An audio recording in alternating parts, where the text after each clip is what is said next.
क्योंकि मन हमारा इस संसार में ऐसा ऐसा लग गया है कि वो इस संसार को छोड़ना ही नहीं चाह रहा है। और जब तक हम इस संसार में हमारा मन रहेगा तब तक हमारा कल्याण होने वाला नहीं है। तो प्यारे श्री सुखदेव जी कह रहे हैं कि राजन, कल आपने भगवान कन्हैया का जन्म महोत्सव मनाया। जिस कंस के अत्याचारों से इस पृथ्वी पर सभी आत्माएं त्रायमान कर रही थी, आज भगवान धर्म की रक्षा के लिए, अपने भक्तों की रक्षा के लिए इस पृथ्वी पर अवतरित हुए। और जब यशोदा मैया के यहाँ पहुंचे ही गोकुल में नंद महोत्सव हुआ, उसके बाद जैसे ही भगवान श्याम सुंदर 6 दिन के हुए हैं तो इनकी छठी हुई। छठी होती है बच्चों की, जब बालक छोटा होता है, जन्म लेता है तो 6 दिन बाद छठी होती है। तो छठी हुई। छठ वाले जैसे ही 6 दिन के हुए, भगवान का जन्म किस तिथि को हुआ था? अष्टमी को। 8 और 6 कितने हुए? 14 हुए। 14 के दिन पूतना भगवान को मारने के लिए मथुरा से गोकुल में आई। इसने क्या किया कि रूप तो इसने अच्छा बना लिया बाहर से, क्योंकि राक्षस माया भी होते हैं। इतनी सुंदर गोपी बन गई और अपने स्तनों पर इसने विष लगा लिया, जहर। कंस से कहा, भैया आप चिंता मत करो, जितने भी 3-3 साल के बच्चे होंगे मैं सबको मार दूंगी, आपका काल भी उसी में तो होगा, आप बिल्कुल निश्चिंत हो जाइए। महाराज, ये मैया यशोदा के महलों में प्रवेश कर गई। इस पापनी ने तो गोकुल में बहुत से बच्चे मार डाले। जिस मैया का छोटा बेटा देखे उससे बातें बना के और बच्चे को ले ले, स्तन से लगाए, बच्चा जैसे ही दूध पिए तो वो बच्चा खत्म। उसका तो नाम ही था पूतना। जिसके घर में ये प्रवेश कर जाए समझो उसी के घर में फिर पूत नहीं है। ये यशोदा मैया के पास पहुंची, जाके कहा, अरे मैया मैं थोड़ा आने में लेट हो गई, मैंने सुना है कि तेरे घर में लल्ला हुआ है। मैया ने कहा, तूने आज सुना? आज तो मेरा लल्ला आज तो 6 दिन का हो गया।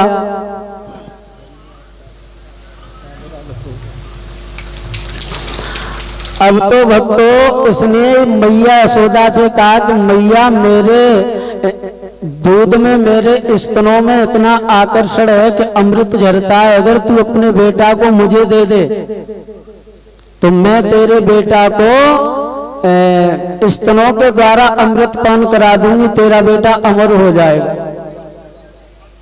सब मैया चाहती है कि मेरा बेटा अमर हो जाए। यशोदा मैया ने दे दिया पूतना की गोद में भगवान को, और मैया यशोदा घर के कार्यों में लग गई, क्योंकि छठी थी उस दिन। अब हुआ ऐसा भक्तों, इसने जैसे ही भगवान को अपनी गोद में लिया और अपना स्तन लेकर के भगवान के मुंह में लगा दिया, पर भगवान ने इसकी तरफ देखा नहीं, इसको देख करके नेत्र बंद कर लिया। कुछ विद्वान कह रहे हैं कि भगवान ने पूतना को देख के नेत्र क्यों बंद किए? क्या भगवान डर गए थे? बोले नहीं। फिर तो एक संत बड़ी अच्छी बात कह रहे हैं कि भगवान ने नेत्र इसलिए बंद किए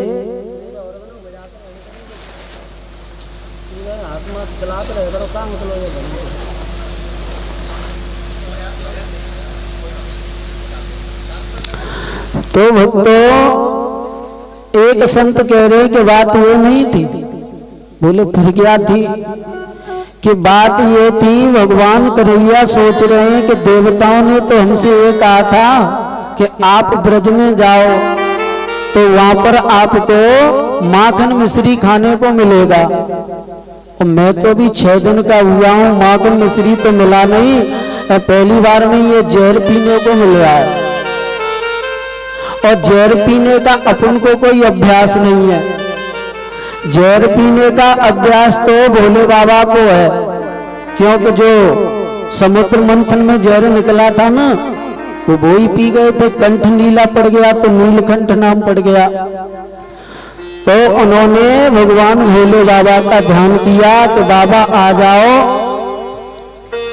इसका जहर है वो तो आप ही पी लो, और जो दूध है वो मैं पी लूं।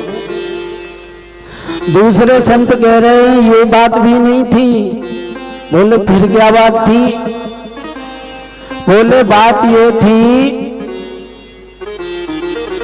कि पूतना जो है, अगर इसका हम संस्कृत में अर्थ करेंगे तो पूत माने है पवित्र, और ना का मतलब है नहीं, जो पवित्र नहीं है। और पवित्र क्या नहीं है? अज्ञान, अविद्या, ये पवित्र नहीं है। और संसार में अगर सबसे पवित्र है तो वो है ज्ञान। और अविद्या का भक्तों 14 स्थानों पर वास होता है। 5 कर्मेंद्रियां, 5 ज्ञानेंद्रियां, मन, बुद्धि, चित्त, अहंकार। कितने हुए? 14। इसीलिए पूतना 14 के दिन आई। तो भगवान ने देख करके उसको नेत्र बंद कर लिए कि ये तो वासना है, और वासना प्यारे आंखों से ही समा जाती है हृदय में अंदर। और जब अंदर वासना प्रकट हो गई तो भगवान सोच रहे हैं कि मुझे महाराज करना है, फिर मैं महाराज नहीं कर पाऊं, इसलिए नेत्र बंद कर लिए।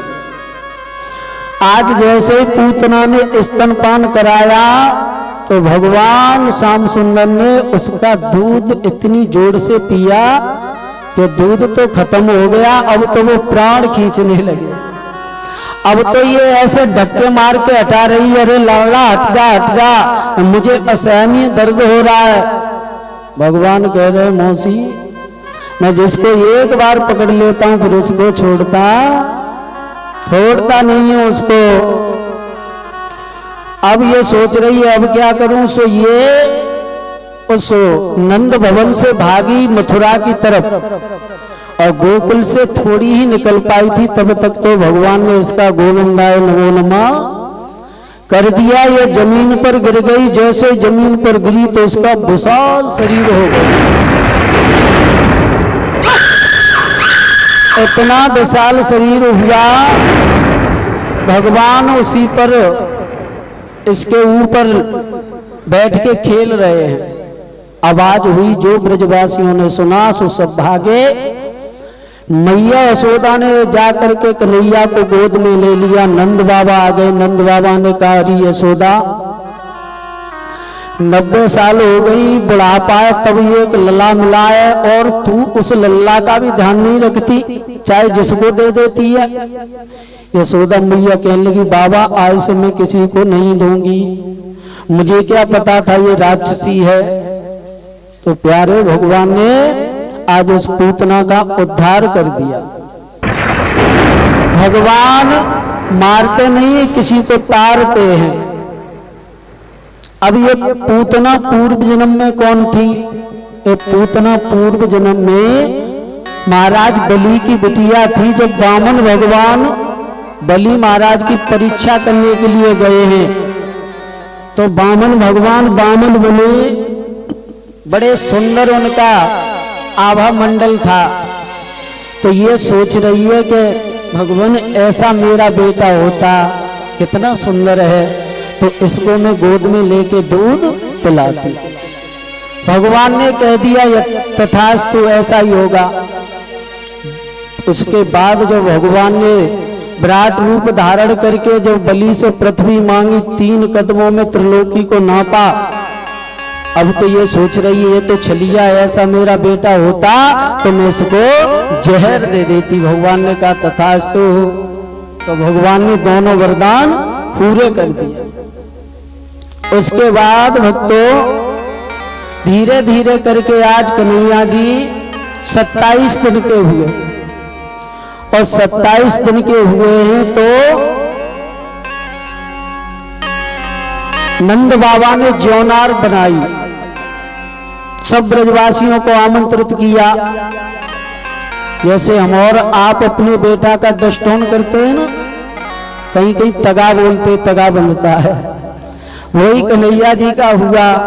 क्योंकि 27-28 दिन के बाद घर में शुद्धिकरण होता है न, तब तक तो सोवर रहती है ना घर में। उस दिन यशोदा मैया ने लल्ला को, गाड़ी थी, गाड़ी के नीचे पालना था, उसमें लिटा दिया और मैया जो अतिथि आ रहे थे उनका सम्मान सत्कार भोजन करा रहे थे। उधर उसी बीच में कंस का भेजा हुआ एक सकटासुर नाम का दैत्य आ गया जो बिल्कुल शरीर से रहित था। ये हिरणाक्ष का पुत्र था। इसने सौवर ऋषि के आश्रम पे जाके वृक्ष उखाड़े तो सौवर ऋषि ने श्राप दे दिया कि जा, तू जिस देह का जिस घमंड कर रहा है ये तेरा देह ही नहीं रहेगी। तो उसका भी भगवान ने उद्धार किया, उसमें भी एक लात मारी तो उसका भी गोविंदाय नमो नमः हो गया। उसके बाद तृणाव्रत आया, तृणाव्रत को भी भगवान ने उसका भी उद्धार किया। धीरे धीरे करके अब भगवान 3 साल के हो गए और 3 साल के हुए ही एक दिन की आपको बात बताएं। मैया यशोदा सुबह सुबह का समय था, प्रातः काल की बेला थी, दध मंथन कर रही थी। बरोसी में दूध रखा था हड़िया में। भगवान आए, भगवान मैया की गोदी में लेट गए, कहने लगे मैया आज तू हमें ये बता, तू हमें ज्यादा चाहती है या संसार को?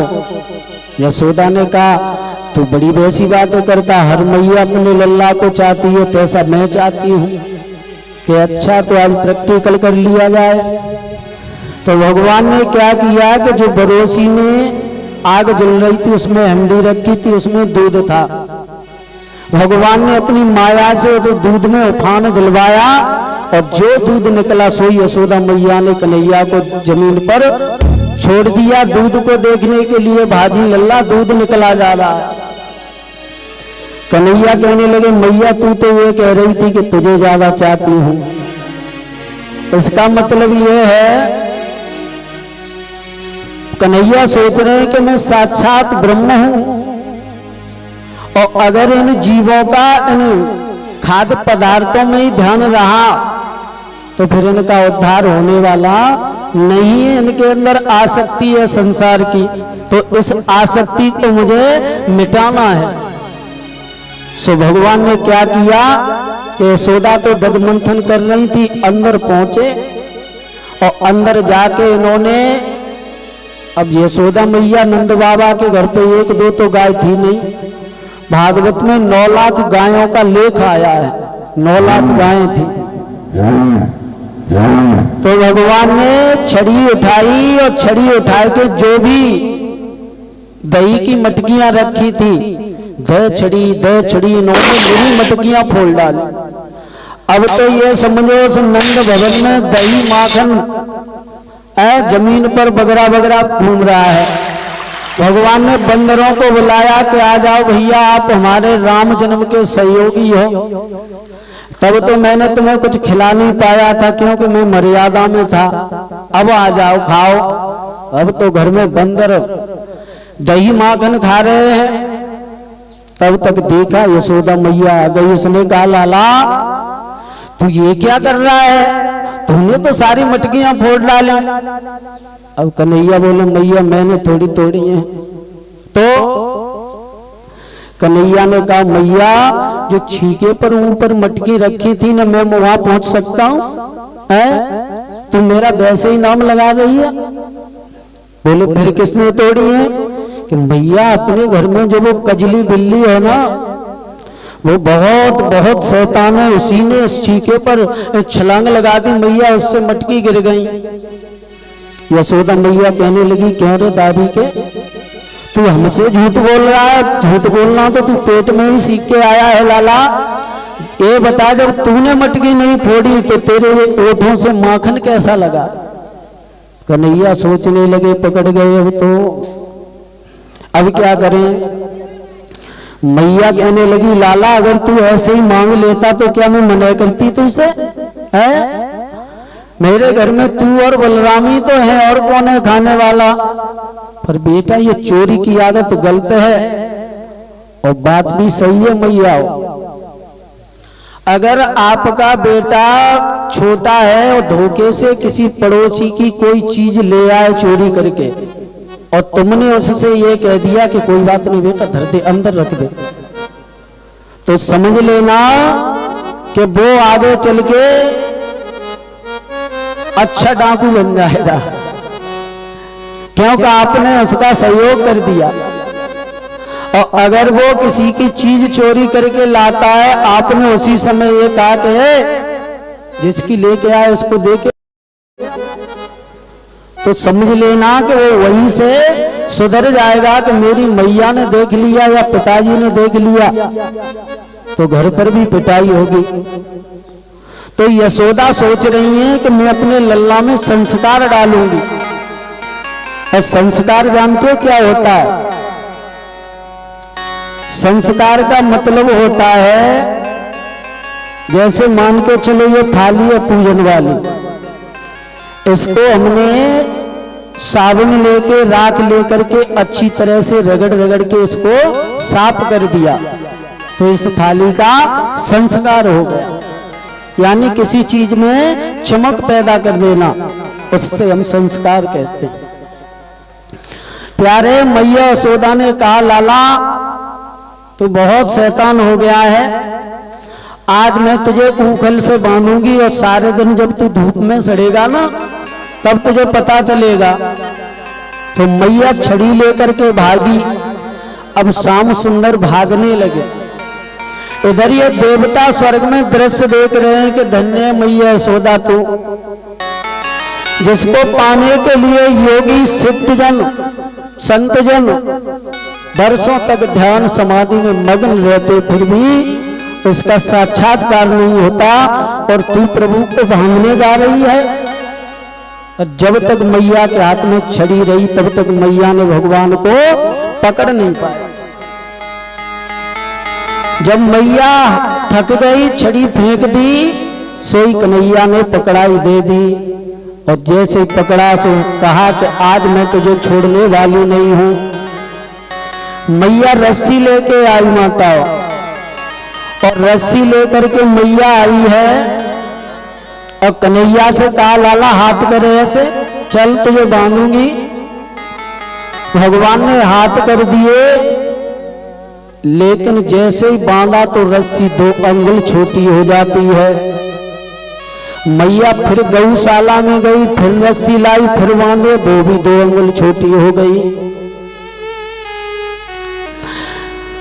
अब तो मैया कह रही क्यों रे, क्या तू कोई जादूगर है? तू बनता क्यों नहीं है? इसके बाद कन्हैया ने कहा मैया तू मुझे ऐसे नहीं बांध सकती, मुझे तो जो भी बांधता है वो प्रेम से बांधता है, मैया तू अहंकार से बांध रही है।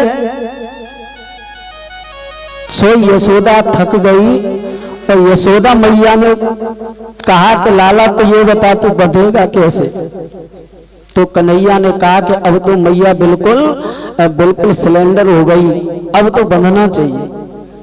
जब जीव थक करके भगवान से ही कह दे कि प्रभु मैं तो कुछ भी नहीं हूं, जैसी आपकी इच्छा वैसा करो, जब समर्पण का भाव आ जाता है तब उस भगवान को हम और आप बांध सकते हैं। अब कन्हैया बंध गए और ऊखल से मैया ने श्याम सुंदर को बांध दिया। मैया गगरी लेकर के यमुना मैया पर सखियों के साथ में, गोपियों के साथ में जल लेने के लिए गई और इधर ठाकुर जी ने अपनी लीला करना शुरू किया। क्या किया कि उसी नंद भवन के दरवाजे के पास में दो वृक्ष खड़े थे, अमला अर्जुन के। भगवान घुटनों के बल चलते हुए उस ऊखल को अपने पीछे पीछे खींच रहे, रस्सी में बंधे हैं और दोनों वृक्षों के बीच में उन्होंने उस ऊखल को फंसाया और एकदम से जो ताकत लगाई से दोनों वृक्ष जमीन पर गिर पड़े। जैसे वृक्ष जमीन पर गिरे उनमें से दो पुरुष प्रकट हो गए जो बिल्कुल देव देही पाकर के भगवान की उन्होंने 7 बार परिक्रमा की और कहने लगे कि हे प्रभु, हम कब से आपका इंतजार देख रहे थे, लेकिन आज आपने हमें इस वृक्ष की योनि से मुक्त कर दिया। परीक्षित महाराज कहने लगे सुखदेव से, गुरुदेव ये दोनों वृक्ष जो बन गए थे ये कौन थे? तो कहा कि राजन, ये जो दोनों वृक्ष थे ये जो देवताओं के कोषाध्यक्ष महाराज कुबेर, उनके दोनों बेटा थे। इनका नाम नल, कुबड़ और मणिग्रीव था। तो भक्तों, ये कुबेर के बेटा थे और अधिकतर जो ज्यादा धनवानों के पुत्र होते हैं ना, उनके बिगड़ने के चांस ज्यादा ही हो जाते हैं, क्योंकि उन्हें बचपन से पैसा मिलता है खर्च करने के लिए। तो ऐसे ही एक दिन इन दोनों ने क्या किया कि मदरा पान किया, शराब, और नशे में ये मस्त हो गए। अपनी पत्नियों से कहा कि सुनती हो, चलो आज हम और आप नहाने के लिए चलेंगे। पत्नियां बोली कहाँ चलोगे, अभी तुम नशे की हालत में घर पे ही रहो। पर ये नहीं माने कि चलो सरोवर पर नहाएंगे।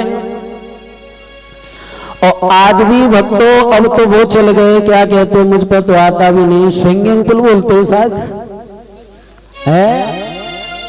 हाँ, मुझ पर तो आता भी नहीं है। जसवंत नगर के पास में कथा हुई थी कुरसेना गांव में हमारी, तो कुछ साथ के लड़का थे, बालक बोले गुरुजी चलो उसमें नहाने चल रहे हैं। मैंने बेटा उसमें, मैंने कि नहीं, कि क्यों, गला खराब हो जाए। मैंने गले वाली बात नहीं है। तो बोले तो फिर क्या बात है, चलो पैसे हम दे देंगे जो टिकट लगेगी वो। तो वो नहीं माने। मैंने इनका भाव है तो मैं गया और जा करके मैं पहुंच तो गया, पर उसमें मेरी नहाने की हिम्मत नहीं हुई। बोले नहा क्यों नहीं रहे आप? अरे तुम छोड़ो, पुराने जमाने में देखो, अब नया बहुत अच्छा लगता है। मैंने कि बेटा ये समझ लो, इसमें तो पशुओं जैसा हिसाब है, किसी में नहा रहे हो उसी में। अब आप लोग समझ गए होंगे, उसी में नहा रहे हो, उसी में पेशाब कर रहे हो। मेरी हिम्मत नहीं है। तो ऐसे ही आज वो बोले हैं कि चलो, तो ये सरोवर पर जैसे ही गए तो इन्होंने पत्नियों से कहा कि ऐसा करो, अपने अपने वस्त्र उतार दो, आज नग्न होके नहाएंगे।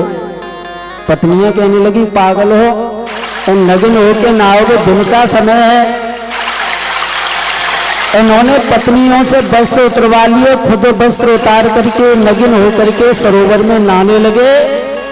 तब तक देखा कि ब्रह्मा जी के पुत्र देवऋषि नारद आ रहे हैं, और नारद जी को जो देखा सो जो इनकी जो पत्नियां थी वो तो बेचारी जल्दी पल्दी भागी। उन्होंने तो अपने वस्त्र पहन करके देवऋषि नारद को प्रणाम किया, लेकिन ये ऐसे ही खड़े रहे।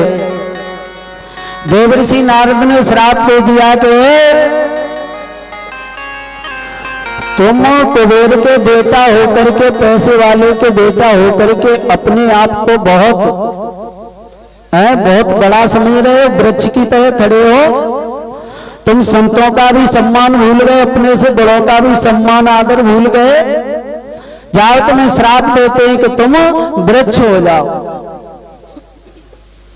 अब तो ये दोनों गिड़गिड़ाने लगे, नारद जी के पैरों पे गिर गए कि प्रभु हमसे गलती हो गई नशा पत्ता में, और शराबिया करते ये हैं, शाम को पी के सबको गाली दे देंगे, बहाना बना देंगे शराब का, और सवेरे ये कहेंगे तुम्हारी कसम भैया हमें पता भी नहीं, हमने तुमसे क्या बोला है, हमें नहीं पता।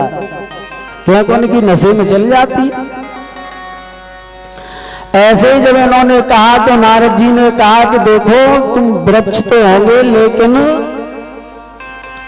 जब स्वयं श्री हरि विष्णु द्वापर में और जब आएंगे तो वो तुम्हारा उद्धार करेंगे। तो आज वो ही समय आया है, आज नलकुबर मणिग्रीव का भगवान ने उद्धार कर दिया। इधर जैसे यशोदा मैया आई, घर में देखा, प्रवेश किया, अरे भैया वृक्ष जमीन पर पड़े हैं। नंद बाबा ने यशोदा को बहुत खरी खोटी सुना दी कि देख तू है कैसी, पहले तो मरी जाती थी कि एक लाला हो जाए, लाला हो जाए, अब लाला हो गया तो तू लाला को उखल से बांध रही है। अगर वृक्ष लाला के ऊपर गिर जाते तो क्या होता। यशोदा रो गई, कन्हैया को गोद में लिया, नहाया धुलाया, उसके बाद लाला की नजर उतारी। इधर भक्तों भगवान थोड़े और बड़े हुए तो सबसे पहले भगवान ने उस ब्रज में क्या किया बता दूं। कितने कसयाने जब भये कृष्ण और बलराम, तो माखन लीला इनको पहले का। जैसे ये बड़े हुए तो सबसे पहले भगवान श्याम सुंदर ने उस गोकुल में माखन की चोरी की। ये माखन क्या है? ये जो माखन है ना, ये मृदुल मन है। भगवान ने काय की चोरी की? गोपियों के मन की, कि इनका मन अगर हमें आ जाए, लग जाए कैसे भी, तो इनका उद्धार हो जाएगा। और गोपियां भी भक्तों कोई ऐसी वैसी नहीं थी, साधारण लड़कियां नहीं थी। जितनी भी गोपियां थी ये सब संत और ऋषि थे, जिनके अंदर सूक्ष्म काम वासना रह गई थी, वो सब गोपी बन के आए हैं। तो एक दिन की बात, भगवान ने अपनी ग्वाल मंडली को बुलाया, दामा मनसुका मदन बलवीर छदामी मदमंगल रहता पहता सबको बुला लिया। और भगवान ने कहा कि भैया चलो, कि कहाँ चले, कि घर का माखन खाने में आनंद नहीं आता है, अब तो हम और आप चलो गोपियों का माखन खाएंगे। इनमें मनसुका सबसे बड़ा था, मनसुका से भी बड़े बलदाऊ भैया थे। तो कहा चलो, पर कन्हैया चलोगे कहां? कि तुम हमारे साथ चलो। अब महाराज एक शीला नाम की गोपी थी, उसके घर में ये सब ग्वाल मंडली को लेकर के भगवान श्याम सुंदर चले हैं। भगवान ने कहा भैया ये देखो, ये गोपी घर में ही है कि देखो कैसा क्या है मामला। मनसुका गया, मनसुका ने कहा कन्हैया माखन का मटका जो है वो छीके पर टंगा है, गोपी अभी नेक देर पहले निकल के गई है यमुना मैया पर जल भरने के लिए, बिल्कुल घर खाली है, चलो। ये पहुंचे और जैसे ही पहुंचे और माखन देखा तो माखन ऊपर छीके पर टंगा है। सब ग्वाला चिल्ला करके बोले कि कन्हैया ये तो गोपी बड़ी चालू है, बहुत होशियार है, अब चोरी कैसे करोगे? माखन बहुत ऊंचाई पर है, हम और तुम छोटे छोटे हैं। कन्हैया ने कहा घबराते क्यों हो, मेरे पास एक उपाय है। क्या? कि आप घोड़ा बन जाओ। सो मनसुका को नीचे झुकाए लो। मनसुख को नीचे झुकाया, मनसुख के ऊपर दामा, दामा के ऊपर रेता, रेता के ऊपर पेता, ऐसे करके ये हो गए। सबसे ऊपर भगवान श्याम सुंदर चढ़ गए और चढ़े हैं। मनसुका नीचे से कह रहा है कन्हैया देख, मुझे ऊपर ऊपर का जो जारी वाला माखन है ना वो देना। कि बिल्कुल। कन्हैया खुद माखन ऐसे करके खा रहे हैं और नीचे को गिरा रहे हैं। अब काऊ वाला को तो यहाँ मुंह पे गिर जाए तो वो ऐसे करे, ऐसे चाटे।